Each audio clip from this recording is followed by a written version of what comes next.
ये है हमारे सभी व्यंजनों का चार्ट। इसमें मैंने नंबरिंग की है जिससे आपको याद करने में आसानी हो जाए। 1, 2, 3, 4, 5। नमस्कार, मैं भावना प्रकाश लेकर आई हूँ हिंदी है आसान। हिंदी से संबंधित आपकी सभी समस्याओं का सरल, सटीक, संक्षिप्त और प्रामाणिक समाधान। इन वीडियोस को बनाने का मेन एम उन बेसिक कॉन्सेप्ट्स को क्लियर करना है जिन्हें टीचिंग लाइन में रहकर मुझे लगा था कि अक्सर सिलेबस के प्रेशर में हम नहीं कवर कर पाते। तो मैंने एक ही कॉन्सेप्ट को 3 भागों में कवर किया है according to age and class. और ऊपरी बाएं कोने पर प्राथमिक, माध्यमिक या उच्च लिख दिया है। अगर आप ऐसा वीडियो देख रहे हैं जो आपकी एज या क्लास के अकॉर्डिंग नहीं है तो आई बटन पर क्लिक करके आप बाकी दोनों वीडियोस के लिंक पा सकते हैं। पिछले वीडियो में हमने स्वर और उनकी मात्राओं का अध्ययन किया और ये जाना कि कैसे हम मात्राओं के कारण होने वाली स्पेलिंग मिस्टेक्स, वर्तनी की अशुद्धियों को दूर कर सकते हैं। इस वीडियो में हम व्यंजन, उनके उच्चारण स्थान और उनके नामों को जानने जा रहे हैं। हम इस बात का अध्ययन करेंगे कि उनके जो नाम पड़े वो क्यों पड़े, इसकी वैज्ञानिकता को समझकर अगर हम उन्हें याद रख सकते हैं तो बहुत अच्छी बात है, नहीं तो याद रखने के और भी तरीके डिस्कस किए जाएंगे। बहुत सारे बच्चे कहते हैं कि हमें ये क्रम तो आसानी से याद हो जाता है जो हॉरिजॉन्टल क्रम है, मतलब क ख ग घ अंग च छ ज झ ञ, लेकिन किस पंक्ति के बाद कौन सी पंक्ति आती है ये याद नहीं होता। ये याद करने का एक बहुत ही आसान सा तरीका है। आप एक बार बोल के देखिए कि इनका जो क्रम बना है वो मुख में पीछे से आगे की ओर चल रहा है, मतलब पहली पंक्ति सबसे पीछे से, उसके बाद क्रमशः आगे से बोली जा रही है। इस बात को स्पष्ट करने के लिए मैंने एक चित्र बनाया है जो थोड़ा फनी है, ठीक है, हंस लीजिएगा, मगर अपने विषय को स्पष्ट करने में पूरी तरह सहायक है। ये है हमारा माना हुआ तालु, माना हुआ निचला जिब्ड़ा, मानी हुई जीभ और छोटा सा सफेद दांत। कंठ गले को कहते थे और गले से उपजा होता था कंठ। ये है हमारे ओंठ। तो सबसे पिछला हिस्सा जीभ का तालु के पिछले हिस्से के साथ जो कि कंठ के पास होता है, स्पर्श करता है तो बनते हैं क ख ग घ अंग। जब जीभ का बीच वाला हिस्सा तालु के बीच वाले हिस्से के साथ स्पर्श करता है तो बनते हैं तालव्य च छ ज झ ञ। जीभ का अगला हिस्सा तालु के अगले हिस्से जिसे मूर्धा कहा जाता है उससे स्पर्श करते हैं तो मूर्धन्य ट ठ ड ढ ण ड़ और ढ़ बनते हैं।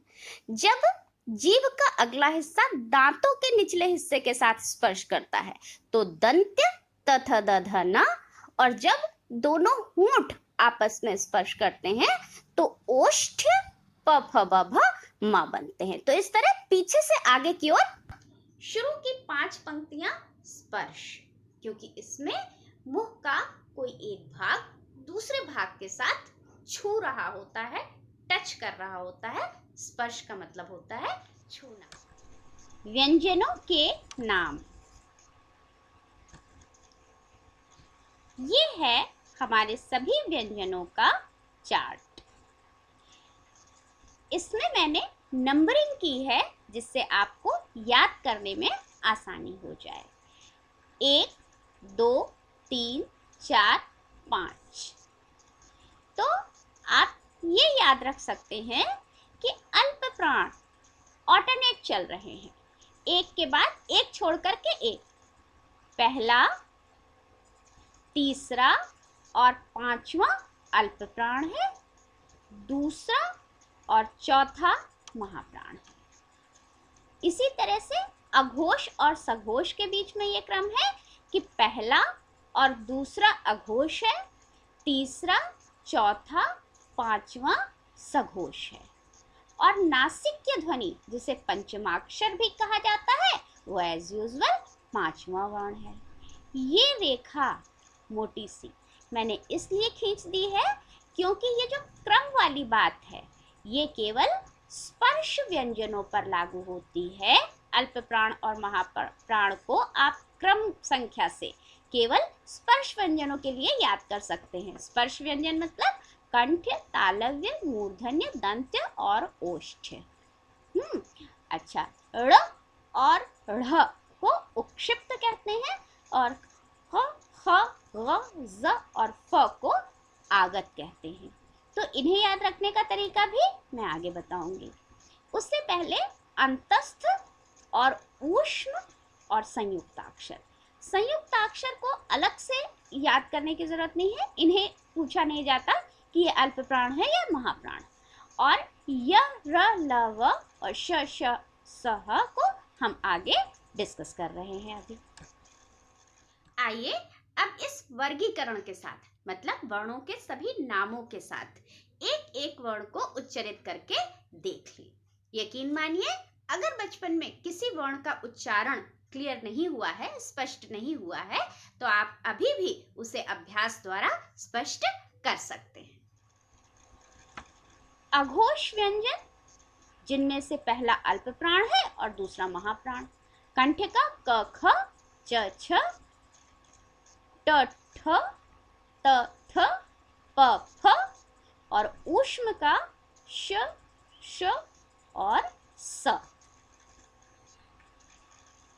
सघोष का भी उच्चारण एक बार देख लीजिए।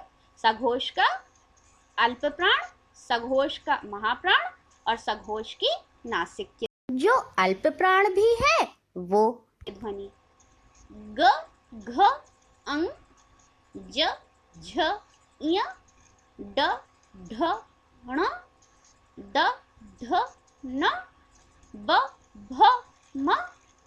अंतस्थ के चारों य, र, ल, व और ऊष्म का ह ये सघोष ध्वनियां हैं।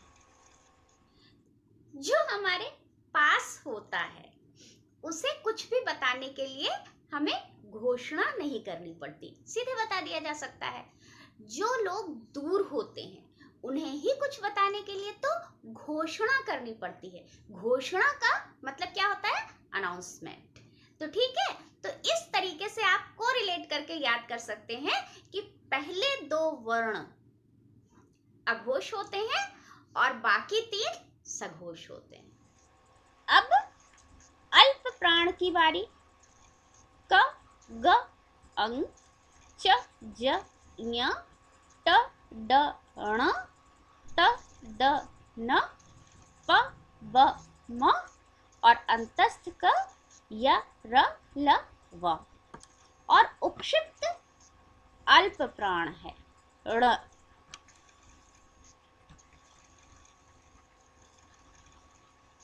फिर महाप्राण ख, घ, छ, झ, ठ, ढ, थ, ध, ह, भ और ऊष्म के श, श, स, ह और उक्षिप्त ढ़ महाप्राण है। अब इसे याद करने का एक और तरीका समझ लीजिए जो कि पूरी तरह से वैज्ञानिक है। आप अल्प प्राण और महाप्राण के बीच में तो भेद उच्चारण को सुनकर भी कर सकते हैं और खुद बोलकर भी कर सकते हैं। अल्प का मतलब होता है कम, महा का मतलब होता है ज्यादा और प्राण का एक मतलब ऊर्जा भी होता है।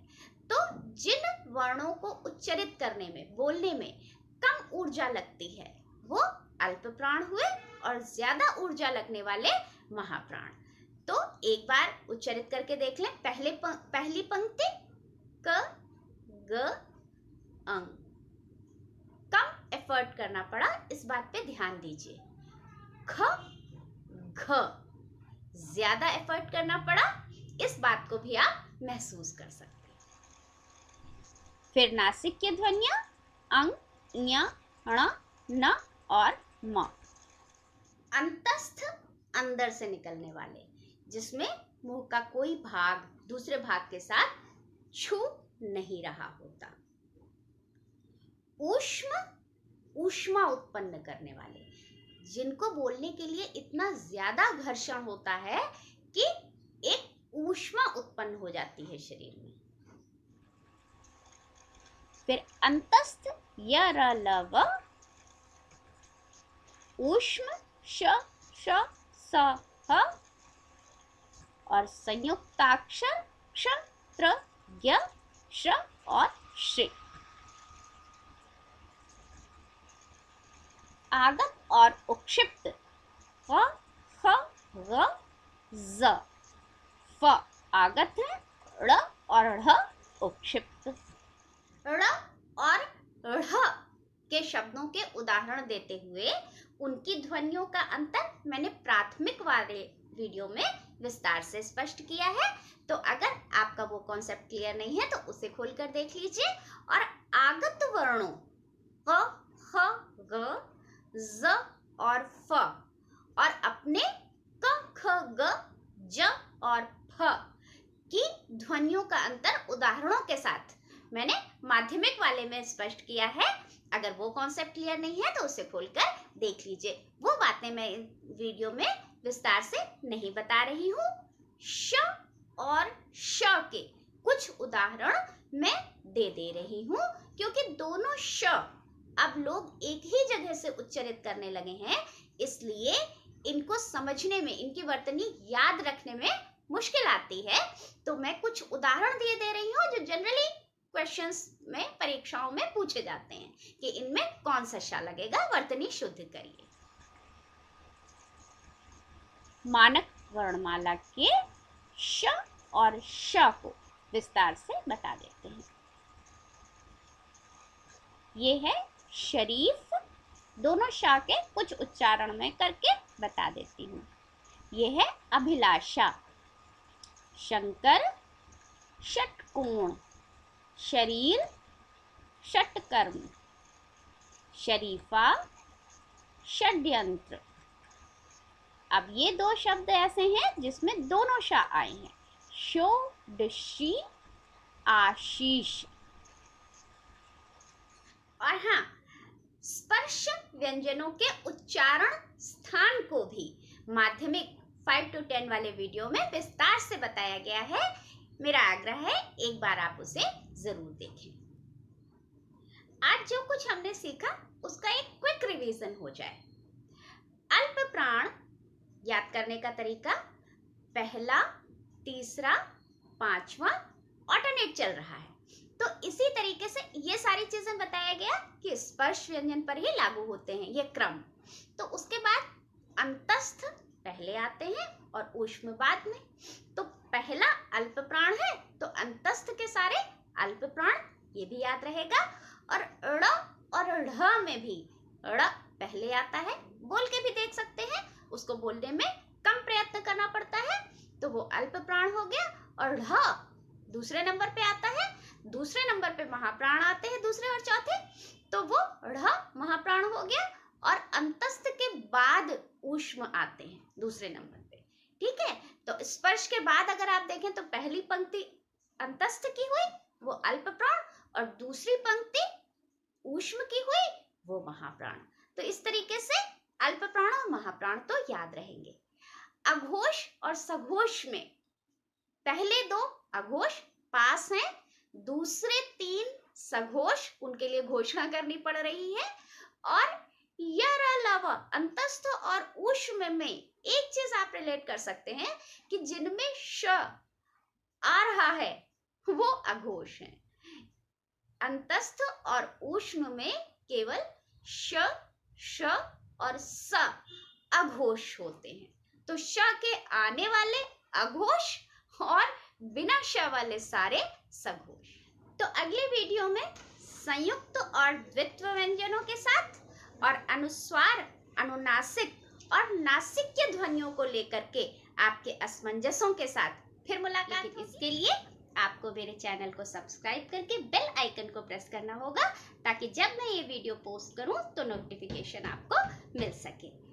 इसे ज़्यादा से ज़्यादा दोस्तों के साथ शेयर करना होगा। और हाँ, अगर पसंद आए तो एज यूजुअल लाइक करना होगा। तब तक के लिए खुश रहिए, स्वस्थ रहिए, मस्त रहिए, लेकिन साथ ही सीखते भी रहिए।